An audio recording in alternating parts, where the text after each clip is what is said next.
if I go to this project that we have, we used this in a previous example, actually, a precision cabinet. So imagine we're in a business. There's a couple of different things here that are important. So firstly, instructions.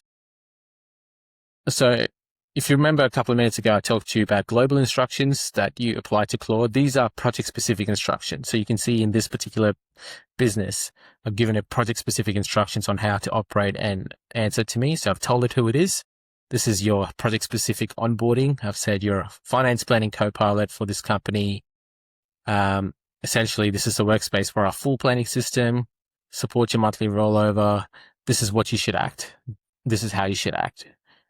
These are the things you should say, do. This is the context that's important to you. This is how you should respond to me in terms of conventions, AUDs, how you want to see your dollars, etc.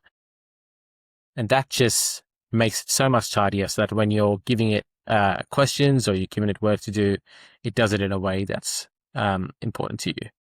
Again, we went to memory. This is how I've used this project. It's got this in memory now and it's articulated that for me. The other thing is context.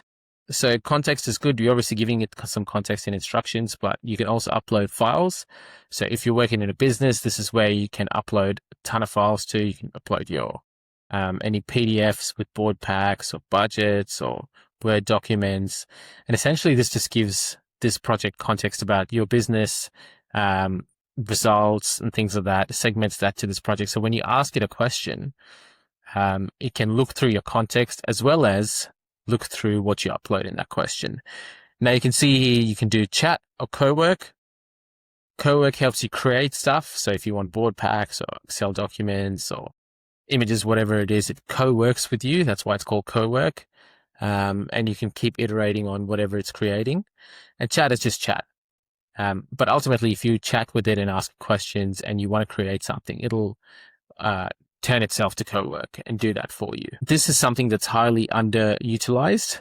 People use Claude a lot, the chat functionality, but if you can set this up for your business internally or even as a team. So I've seen businesses have all of their users set up a project which they can all contribute to.